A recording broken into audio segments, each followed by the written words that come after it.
সাথে গতদিন কিছু আলোচনা করেছিলাম। আজকে আলোচনাগুলো হচ্ছে সমস্যার সমাধান দেওয়ার জন্য আনুষঙ্গিক বেশ কিছু আলোচনা আমাদের আসবে, যে আলোচনাগুলো জানা না থাকলে বিশেষ করে এই ঝুল সম্পর্কিত সমস্যার সমাধান দেওয়া একটু কষ্ট হয়ে যায়।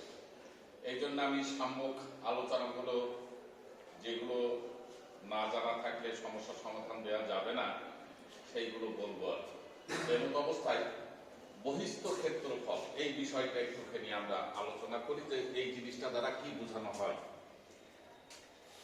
একটা পরিবাহী ক্ষেত্রফল দুই জায়গায়, এই কথাটা খেয়াল রাখবে। একটার নাম হচ্ছে প্রস্থচ্ছেদের ক্ষেত্রফল, যাকে প্রকাশ করি আমরা এ দ্বারা। A is equal to pi d square by 4। কথা কি বুঝতে পারছো?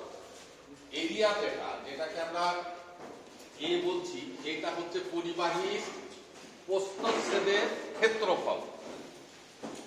এটা একটা ক্ষেত্রফল। আর একটা ক্ষেত্রফল আছে বহিস্থ ক্ষেত্রফল। দুইটা ক্ষেত্রফল কিন্তু এক জাতীয় জিনিস নয়। দুইটা ক্ষেত্রফল দুই রকমের মান, দুই রকমের হিসাব নিকাশ, দুই রকমের অবস্থা ভেদে তাদের প্রয়োগ।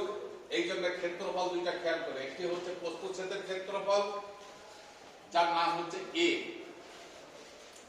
আর একটা হচ্ছে আবার বহিস্থ ক্ষেত্রফল। আজকে আমি আলোচনা করতে যাচ্ছি বহিস্থ ক্ষেত্রফলটা কি।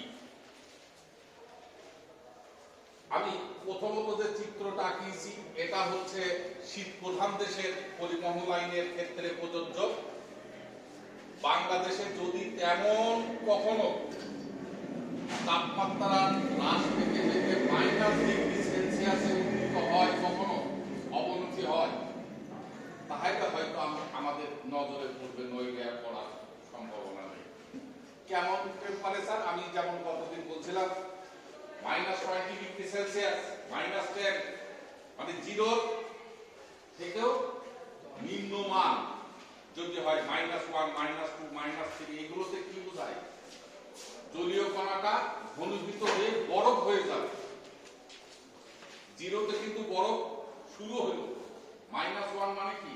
ওই ঘনীভূত মাত্রাটা বেড়ে যাবে। তো শীত প্রধান দেশের ক্ষেত্রে মাঝখানের যেটা, এটা একটা আমার ক্রস সেকশন, মাঝখানেরটা হচ্ছে আমার পরিবাহী। বুঝতে পারছো কথাটা? তাহলে পরিবাহীর কি আছে? একটা ব্যাস আছে, যার প্রকাশ হচ্ছে কি ডি। তাহলে মাঝখানেরটা ক্ষেত্রফলের নাম হচ্ছে প্রস্থচ্ছেদের ক্ষেত্রফল হবে।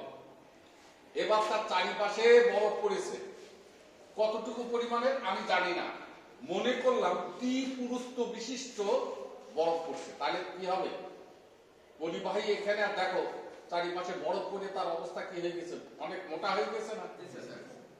যদি হয়ে যায়, তাহলে প্রাথমিক অবস্থার পরে আবহাওয়াজনিত তারতম্যের কারণে যখন সে মোটা হয়ে গেল, বরফ পড়লো, তখন তার ওজন আরো বেড়ে যাবে। ওজন যদি বেড়ে যায়, তাহলে ঝুলের ক্ষেত্রে S is equal to W_L²/8T। এখানে নিশ্চয়ই ঝুলির উপরে তার প্রভাব পড়বে। কথাটা বুঝতে পারছো? তাহলে সেই আলোকে এই পড়ার পর আমরা বহিস্থ ক্ষেত্রফল পাবো কি? খেয়াল করবা, বহিস্থ ক্ষেত্রফল হচ্ছে একদম বাহিরের যে ব্যাসটা। কথা বুঝতে পারছো না? একদম বাহিরের একটা গোলাকার জিনিসের একদম বাহিরের অংশ কি এটা, আর লেন্থ, এই দুইটার গুণফলই হচ্ছে বহিস্থ ক্ষেত্রফল। বুঝতে পারছেন? একদম বাহিরেরটা আর লেন্থ গুণ করলে কি হয়ে যাবে? এই ক্ষেত্রফলটার নাম হচ্ছে বহিস্থ ক্ষেত্রফল। যেমন দেখো, আমি এই জিনিসটাকে যদি একটা রেক্টেঙ্গুলার শেপ নিয়ে যাই, এখান থেকে এইটুকু মানে কি? তার বাহিরের অংশ। এখান থেকে এইটুকু মানে কি? D+T+T, তার মানে কি? D+2T। আর প্রস্থ কি? 1 মিটার। তাহলে দৈর্ঘ্য ইনটু প্রস্থ কি হয়? ক্ষেত্রফল। এই ক্ষেত্রফলটার নামই হবে তার বহিস্থ ক্ষেত্রফল। না বোঝার কিছু আছে এখানে? আর যদি শুধু পরিবাহী বহিস্থ ক্ষেত্রফল হয়, বরফ বাদে, তাহলে কি হবে? D × 1 মিটার লেন্থ, অর্থাৎ শুধু এইটা থাকবে আর 1 মিটার। আচ্ছা, 1 মিটার বলছি, 1 মিটারটা হচ্ছে আমাদের ডিজাইনের স্ট্যান্ডার্ড মান। বলা না থাকলেও 1 মিটার। আমরা 1 মিটারের উপরে ভিত্তি করে হচ্ছে ডিজাইন করব, তারপরে ফাইনালি সূত্রতে বসাবো আমাদের সব ফুলের মানদণ্ডটা নিরূপিত হয়ে যাবে। বোঝা গেছে কথা? তাহলে এটা লেখা আছে কি, বরফ সহ পরিবাহী বহিস্থ ক্ষেত্রফল d + 2t × 1 মিটার কি করে হলো ক্লিয়ার? এখন যদি আমি বলি যে আমাদের বাংলাদেশের ক্ষেত্রে কি হবে, d + 2t হবে না, শুধু হবে কি d × 1 মিটার। কথাগুলো একটু মাথায় এইভাবে মানে রিসিভ করে রাখবে যে অঙ্কের ভেতরে বরফের প্রভাব থাকতেও পারে, নাও পারে। যদি বরফের প্রভাব থাকে তাহলে কিন্তু তখন বহিস্থ ক্ষেত্রফলের প্রয়োগ হলে এই সূত্রটা যেন ভুল না হয়। আর যদি অঙ্কের ক্ষেত্রে বরফের প্রভাব না থাকে তাহলে d × 1 মিটার লেখা। লাল কালি দিয়ে একটা কথা লেখা আছে, খেয়াল করেছ? কেবলমাত্র বাতাসের চাপ বা ওজন নির্ণয়ের ক্ষেত্রে প্রযোজ্য, অন্য কোনো জায়গায় বহিস্থ ক্ষেত্রফলের উপস্থিতির প্রয়োজন হবে না।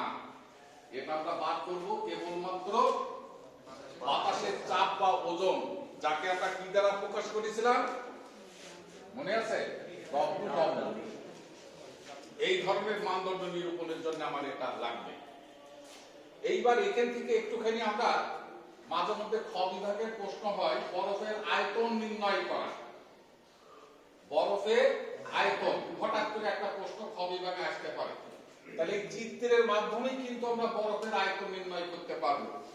সেটা হচ্ছে কি, ফার্স্টে হচ্ছে বরফের ক্ষেত্রফলটা আমাকে বার করতে হবে, তার সাথে ইউনিট লেন্থ গুণ করলে আমার আয়তন হয়ে যাবে। তো এই জিনিসটাই বরফের ক্ষেত্রফল কি হবে, বরফ সহ পরিবাহীর ক্ষেত্রফল মাইনাস পরিবাহীর ক্ষেত্রফল যদি করি তাহলে নিশ্চয়ই বরফের ক্ষেত্রফল হয়ে যাবে। তাহলে আমরা একটু দেখি।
বরফ সহ পরিবাহীর ক্ষেত্রফল কি হবে, ব্যাস হবে কি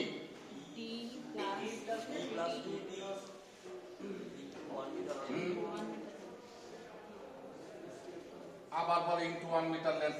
1 মিটার লেন্থ কোথায় পাচ্ছ তুমি? পাই d স্কয়ার বাই 4, তাহলে পাই d প্লাস 2t টা হচ্ছে তার ব্যাস স্কয়ার বাই 4। আমি কি বহিস্থ ক্ষেত্রফল বার করছি নাকি? Minus pi d square by 4, কি বোঝা গেল না এটা? এইবার pi by 4 common now,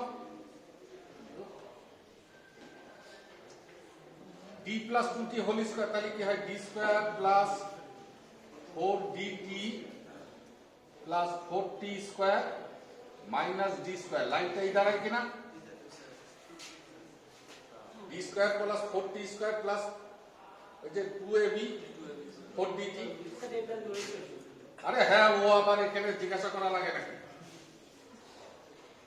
pi by 4 4t d plus t, এটা হয় লাস্টে 4t কমন চলে গেল, তাহলে থাকলো কি d প্লাস t।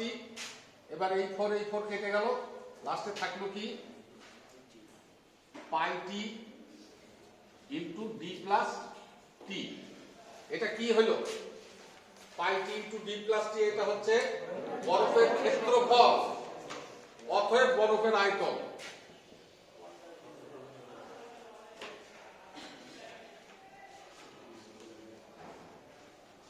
তাহলে কি হবে? বরফের ক্ষেত্রফল দৈর্ঘ্য কত? হ্যাঁ, ইন্টু 1 মিটার লেন্থ। তাহলে পাই টি ডি প্লাস টি ইন্টু 1 মিটার লেন্থ।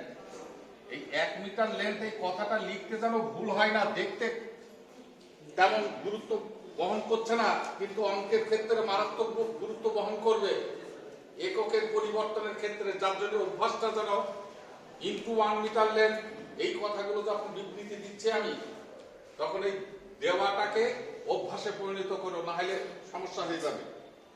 বোঝা গেল? এই প্রশ্নটা অনেক সময় পরীক্ষায় দেয়, বরফের ক্ষেত্রফল বার করতে দিতে পারে বা বরফের আয়তন বার করতে দিতে পারে। যদি দেয়, তুমি এই চিত্রটা আঁকাবা, এই বিবৃতি দিয়ে।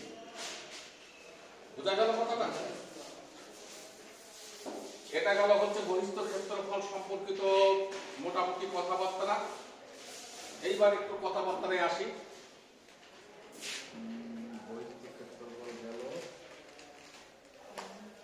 আপেক্ষিক গুরুত্ব।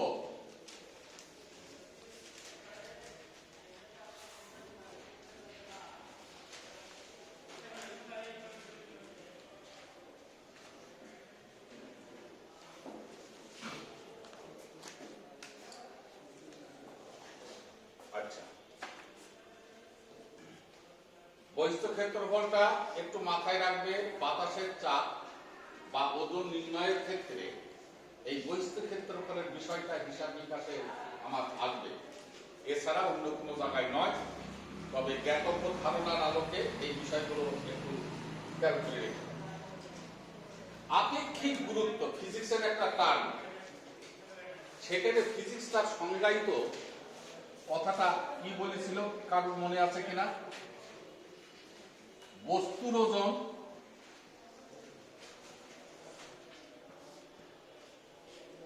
সময়ায়তনের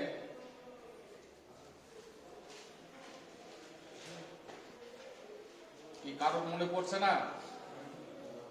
এই ধরনের কোনো সংখ্যা পাওনি? আপেক্ষিক গুরুত্ব বস্তুর ওজন বাই সময়ায়তনের পানির ওজন, আপেক্ষিক গুরুত্ব কোন একক থাকে না, এই জাতীয় কথাবার্তা পেয়েছ? মনে পড়ছে কিছু? আচ্ছা, মনে যদি পড়ে থাকে তাহলে মনে পড়াটা খুব সুন্দর নেই, খুব ভালো করে খেয়াল করবা। যদি মনে না থাকে একবার দেখে নেবা। বস্তুর ওজন বাই সময়ায়তনের পানির ওজন নয়, 4 ডিগ্রি সেন্টিগ্রেড তাপমাত্রার সময়ায়তনের পানির ওজন। এইটা হচ্ছে একটা স্ট্যান্ডার্ড মাপ, একটা বাটখারা, যার সাপেক্ষে অন্য জিনিসগুলো, বিশেষ করে বস্তুর বা পদার্থের ধর্মগুণ বৈশিষ্ট্য আমরা প্রকাশ করে থাকি। এটা অত্যন্ত গুরুত্বপূর্ণ একটা বিষয়। বাটখারাটা কি বলা হয়? এটা একটা ধ্রুবক মান, এটা একটা স্ট্যান্ডার্ড। কেজির বাটখারা এমন না হলে এত বড় হতে পারত। এর পেছনে কিন্তু ওই মলিকুলের সন্নিবেশ ঘটায় তাকে পুঞ্জীভূত করে, ঘনীভূত করে, আকার ভাগ করে বাজারে ছাড়া হয়েছে। ওই আকারের তারতম্য ঘটানো যাবে না। সমতুল্য কোনো মান তৈরি করা যেতে পারে, যেমন একটা ইটের টুকরা, একটা পাথর ইত্যাদি, কিন্তু স্ট্যান্ডার্ড যেটা, ওটা তারতম্য ঘটানো যাবে না। আমাদের বস্তুর গুণগত মানের ক্ষেত্রে অনুরূপ কথাটা, যে আপেক্ষিক গুরুত্ব, এই মানটা দিয়ে আমরা কিন্তু বস্তুর গুণগত মানের বিষয়বাদী চিন্তা ভাবনা করে থাকি। তো এই ধরনের সংজ্ঞা ব্যাখ্যাটা বিষয়টা কি বোঝাতে চাচ্ছে, ফিজিক্স আমাকে কি ধারণা দিচ্ছে? বস্তুর ওজন বাই 4 ডিগ্রি সেন্টিগ্রেড তাপমাত্রায় সময়ায়তনের পানির ওজন আমরা মুখস্থ করে রেখে দিয়েছি।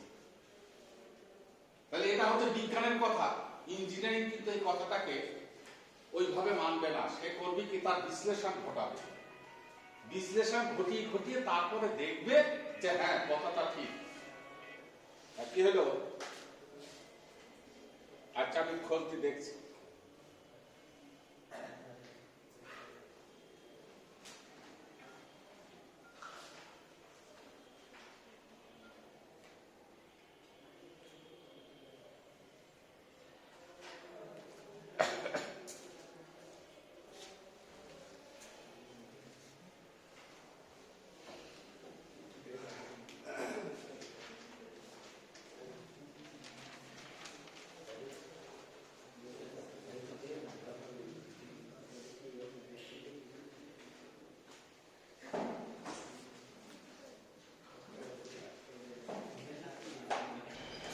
বস্তুর ওজন।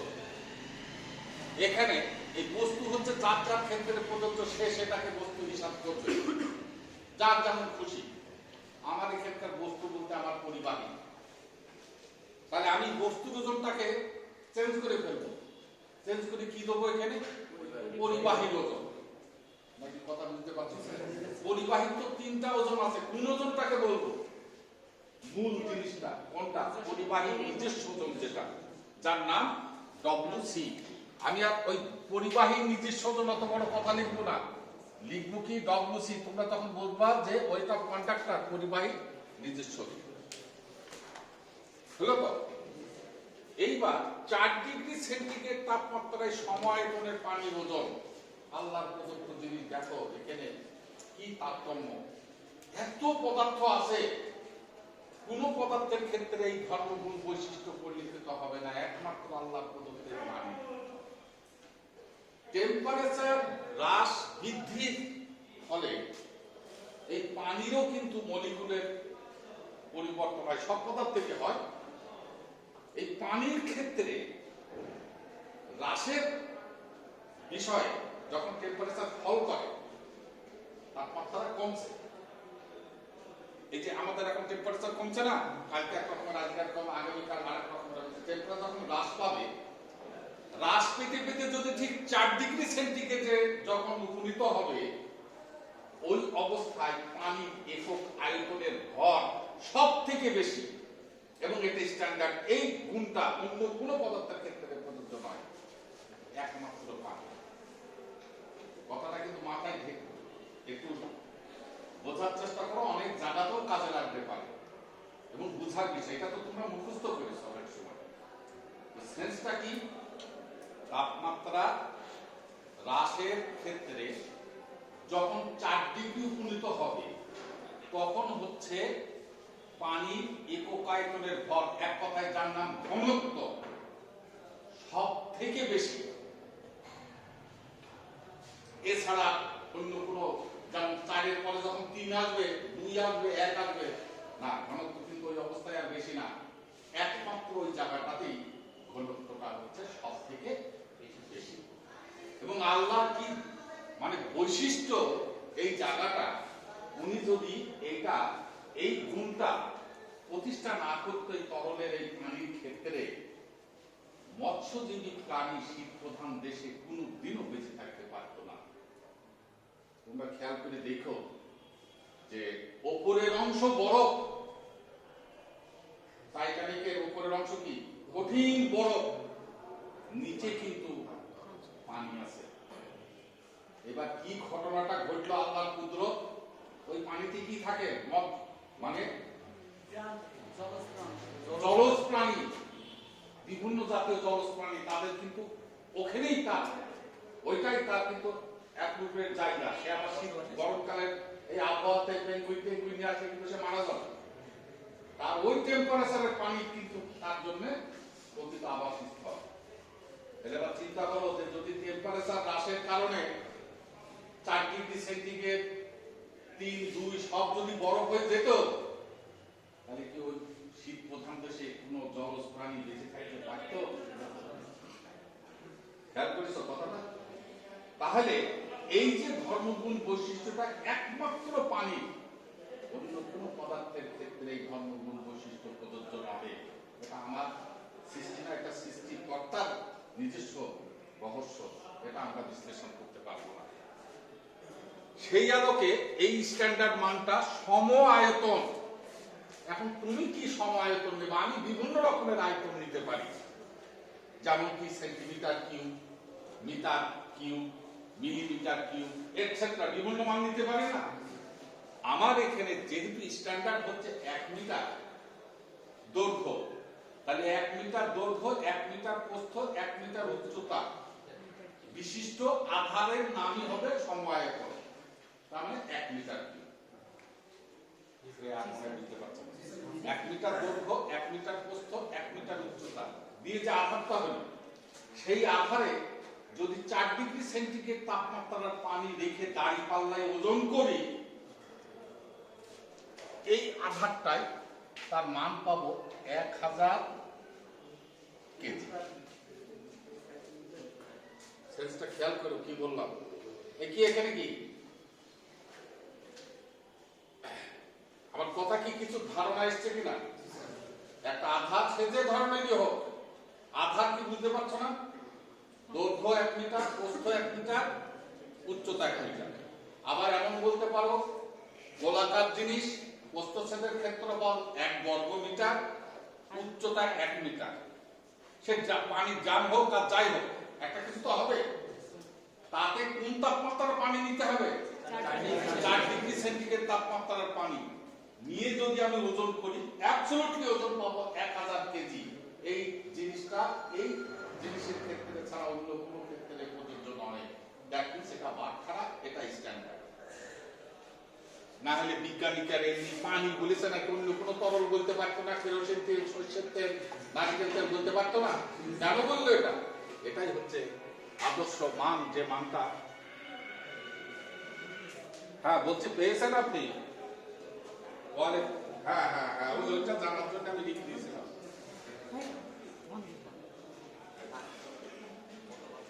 আচ্ছা ঠিক আছে, তাহলে আপনি পেয়েছেন তো? দেখেন খরচ আমি দিয়ে দিয়েছি।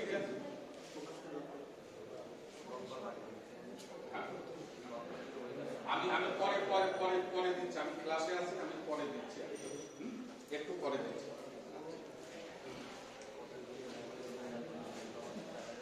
তাহলে বস্তুর ওজন ডিভাইডেড বাই 4 ডিগ্রি সেন্টিগ্রেড সমআয়তনের পানির ওজন, এই বড় কথাটাকে রিডিউস করে ফেলবো আমরা, দিয়ে করে নিয়ে যাব কি কেজি পার মিটার কিউব। এই কথাটাকে ওই যে বললাম বিজ্ঞানী কি করেছে, ফিজিক্স কি দিয়েছে আমাকে। ফিজিক্স কিন্তু ইঞ্জিনিয়ারিং এর বাবা মা, এমনি সায়েন্স সাবজেক্ট তোমাদের পড়ানো হয় না। এইটা হচ্ছে ইঞ্জিনিয়ারিং পড়তে গেলে যে রহস্যগুলো উদ্ঘাটন করতে হবে, সহায়তা হচ্ছে ওরা। না হলে কখন ইঞ্জিনিয়ারিং হবে? ইঞ্জিনিয়ারিং হচ্ছে ওকে ভাঙবে, ওই বিজ্ঞানের আবিষ্কারকে ভাঙবে, সে কি বলতে চাইছে দিয়ে এটাই হচ্ছে ইঞ্জিনিয়ারিং, আর কিছু না। কথাটা বুঝতে পারলে? তাহলে 4 ডিগ্রি সেন্টিগ্রেড সমআয়তনের পানির ওজন, আমার সমআয়তন হচ্ছে 1 মিটার কিউব, যার ওজন হবে 1000 কেজি। যদি সেই পানির তাপমাত্রাটা হয় 4 ডিগ্রি সেন্টিগ্রেড, যেন অন্য কোনো যে কোনো তাপমাত্রার পানি নিয়ে না, তাহলে আবার 1000 কেজি হবে না, তারতম্য হয়ে যাবে। তাহলে আপেক্ষিক গুরুত্ব এই জন্য বলছি, এইগুলো হচ্ছে সমস্যার সমাধানে আমার আসবে। প্রশ্নের ভেতরে সমস্যা দিয়ে রেখে দেবে যে পদার্থটা আমি ব্যবহার করেছি, যার আপেক্ষিক গুরুত্ব সামথিং 8.8, 8.9 এটসেট্রা মান, তাহলে এটা কি কাজে লাগবে, কিভাবে রূপান্তর ঘটাবো, সেই রূপান্তরের জন্য এই ধারণাটা আমার দরকার।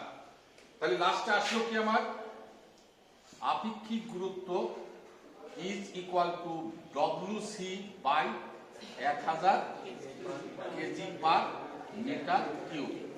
তাহলে অতএব WC ইজ ইকুয়াল টু আপেক্ষিক গুরুত্ব into 1000 KG per metre cube. তোমাদের ক্ষেত্রে যে বিষয়টা সেটা হচ্ছে, এত না জানা থাকলেও শুধুমাত্র এই জিনিসটা নোট ডাউন করে রেখে দেবে যে এটা আপেক্ষিক গুরুত্ব যদি কখনো দেওয়া থাকে, তাহলে পরিবর্তনের জন্য এই লাইনটির দ্বারা আমি আমার গাণিতিক সমস্যার সমাধান দিতে পারবো। বোঝা গেল কথাটা?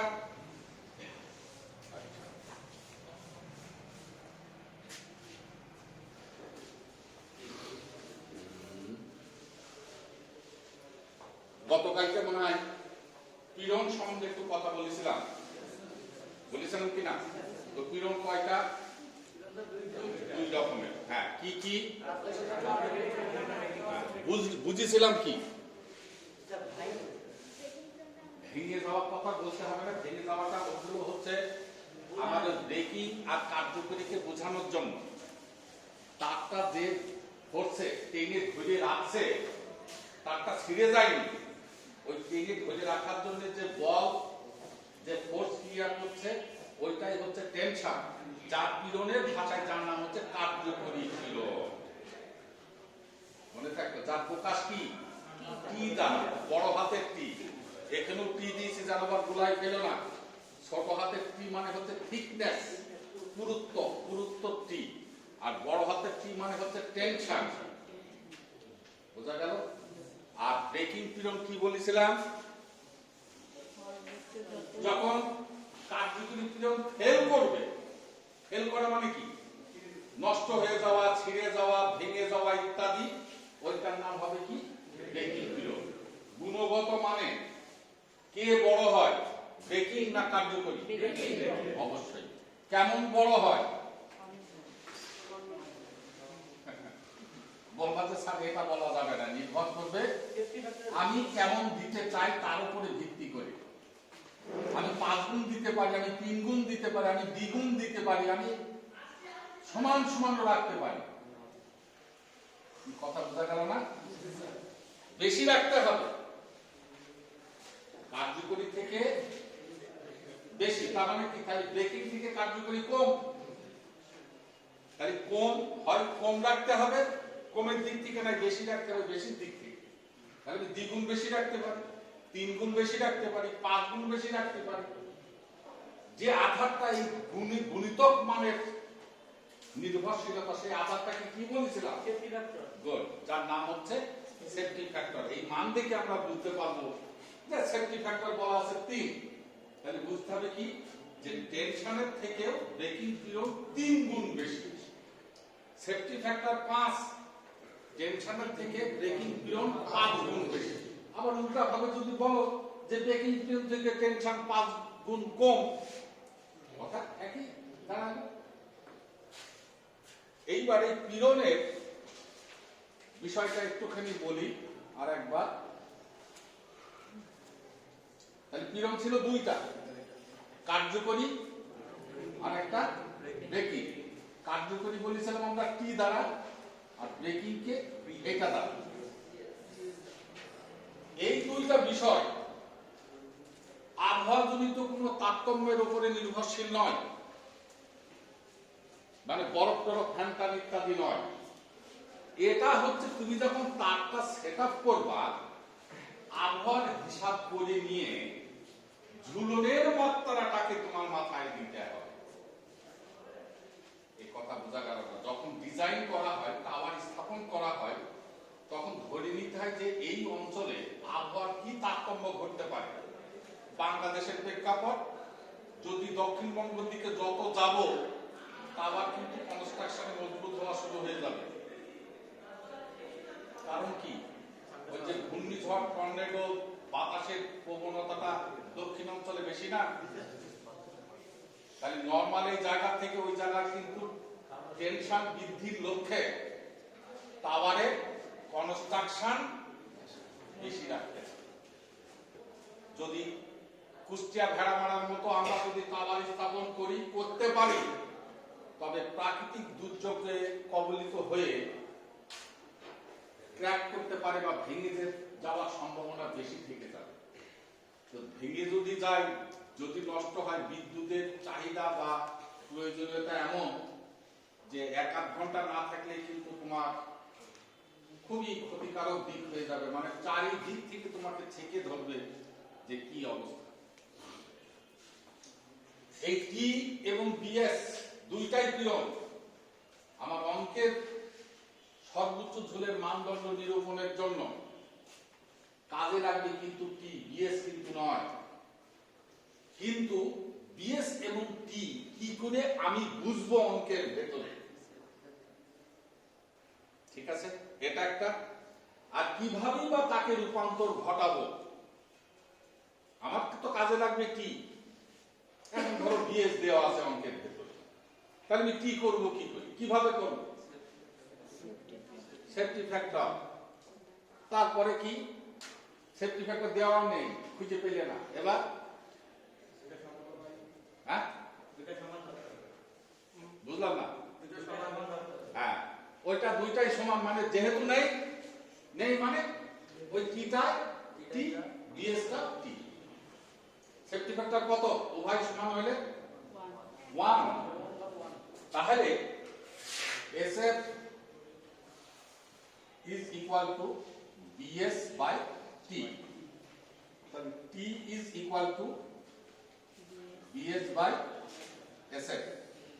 এই মাধ্যম দিয়ে আমরা, এটা হচ্ছে আমাদের standard format, with respect to safety factor যে T is equal to BS ভাগ SF সেফটি ফ্যাক্টর একক কত হবে আমাদের স্ট্যান্ডার্ড কত 1 মিটার তাহলে সেফটি ফ্যাক্টরের একক হবে কিসের ইন মিটার সেফটি ফ্যাক্টরের এককটা কি আসবে ইন মিটার তোমরা যে কি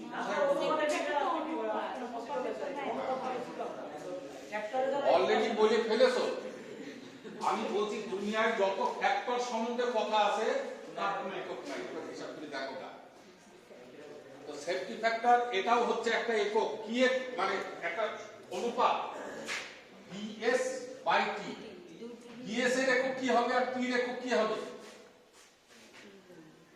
BS এর একক কি একটা ফোর্স একটা বল একটা চাপ তার একক কি হয়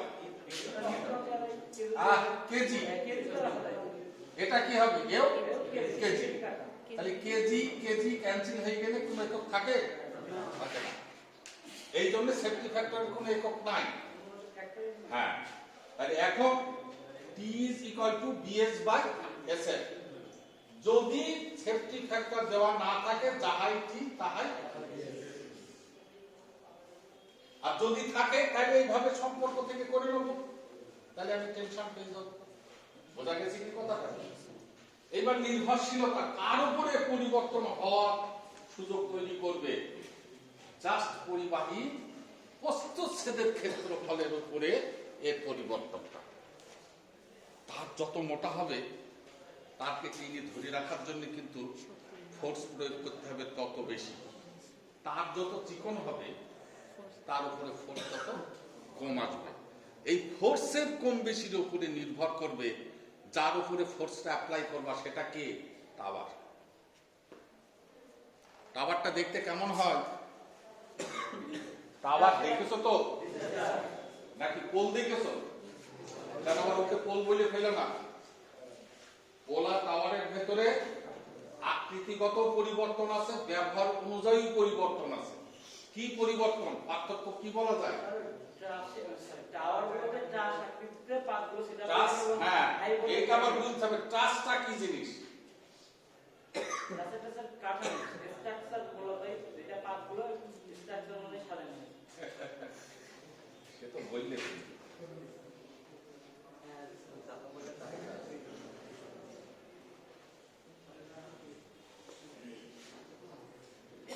এগুলো দেখার প্রবণতা নিতে হয় হ্যাঁ এগুলো চোখে দেখলে জিনিসগুলো বোঝা যায় খুব ভালো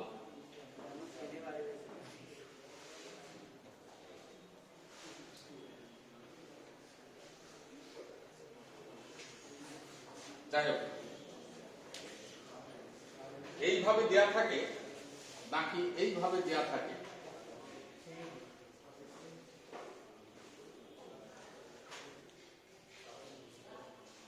এইভাবে না এইভাবে ডান দিকেরটা এইভাবে না এবার একটু চিন্তা করো তাহলে তুমি তোমার জবাব পেয়ে যাবে এর মুখস্থর দরকার নেই এইভাবে থাকা মানে এর অন্তর্নিহিত যে শক্তি সেটা হচ্ছে অনেক বেশি ওই যে বলে না মোস্কাবে তো ভাঙবে না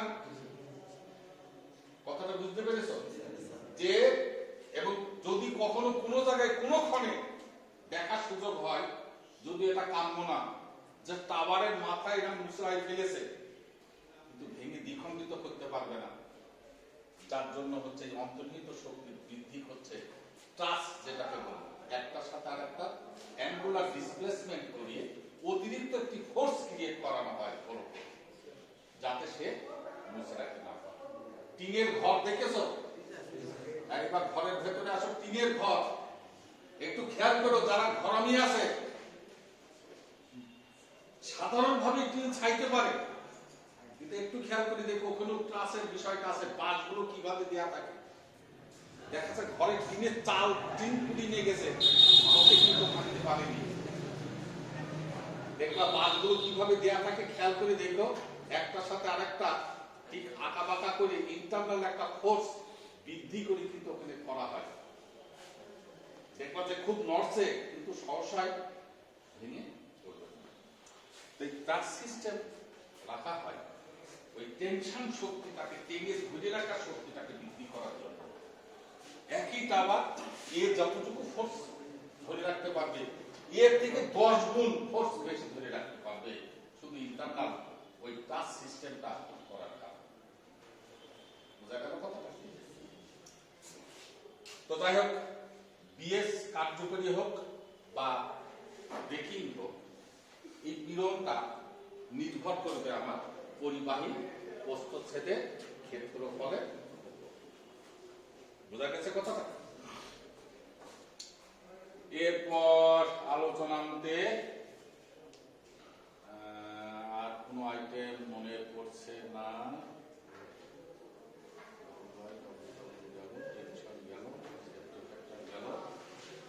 আর যদি ছোটখাটো জিনিস আসে আমি সেগুলো বলে দেবো অঙ্কের ভেতর থেকে। এইবার একটা জ্ঞাতব্য, সবাই খুব ভালো করে শুনবা।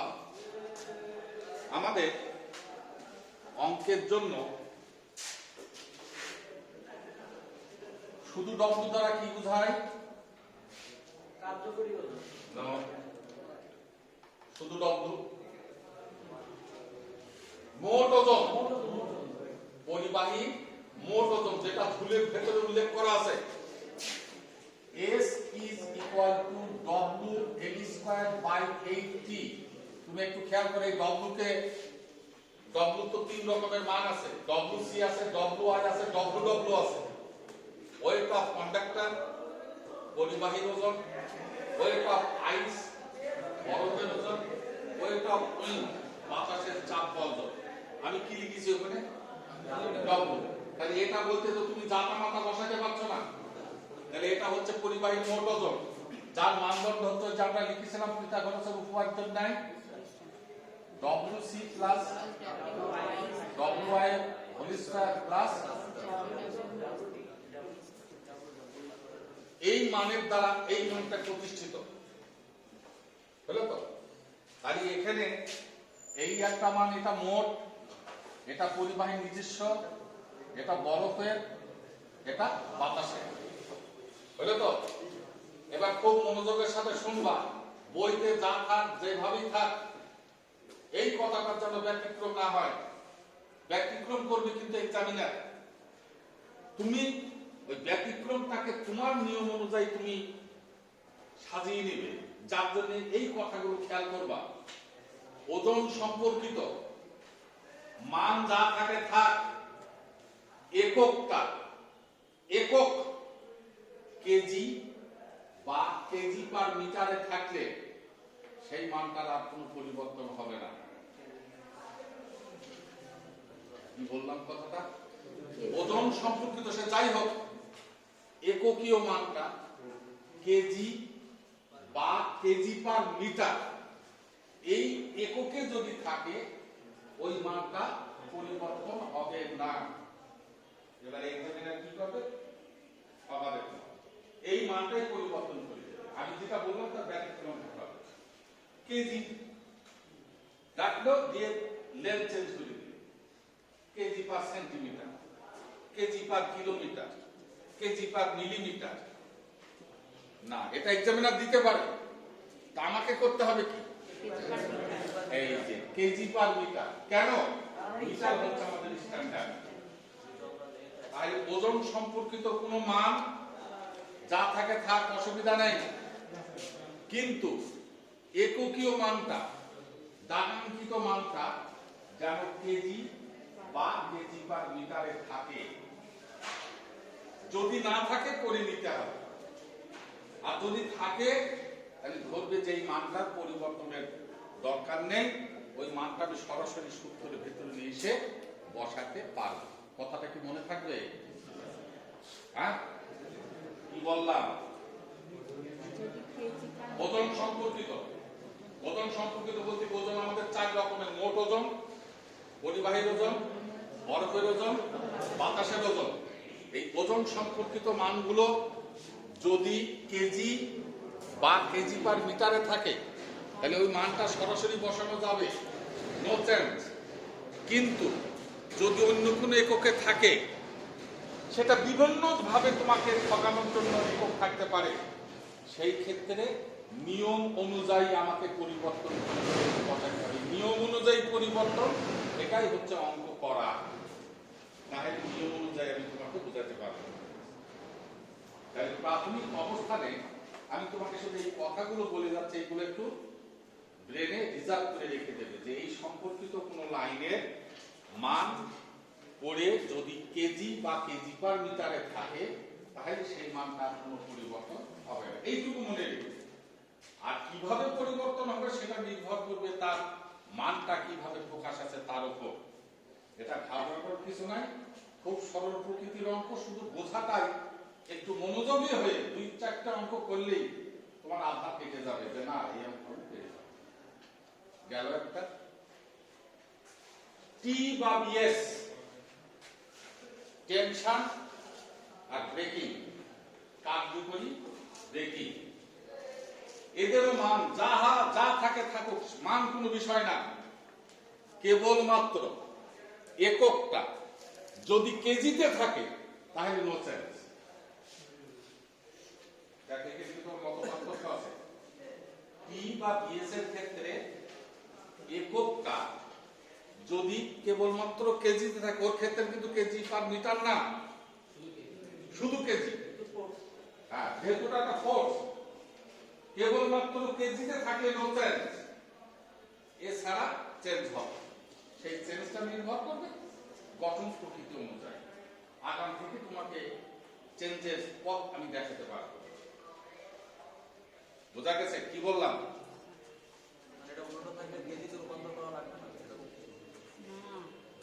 কার্যকরী পীড়ন বা ব্রেকিং পীড়ন, টি বা বিএস, এদের গাণিতিক মান যা থাকে থাকুক, এককীয় মানটা কেবলমাত্র কেজিতে থাকলে ওই মানের আর কোনো পরিবর্তন হবে না, সরাসরি বসাতে পারো। আর যদি অন্য কোনো এককে থাকে তাহলে চেঞ্জ করে নিয়ে যে মান পাওয়া যাবে সেই মানটা নিজে বসাতে হবে। বোঝা গেল কথা? ক্লিয়ার হয়েছে? ক্লিয়ার আরো হবে। আমি তো এখন প্রাথমিক অবস্থায় তোমার মাথায় শুধু চেনা জানা পথের কথা বলছি, এখনো পথ চিনাইনি, পথ চিনব জানাই যে। এরপরে হচ্ছে ওজনের আর একটা চালাকি ধারণা দিয়ে যায়। মোট ওজন ডব্লু, ডব্লুসি, ডব্লুআই, ডব্লুডব্লু, এটা কিন্তু আইকিউ একটা।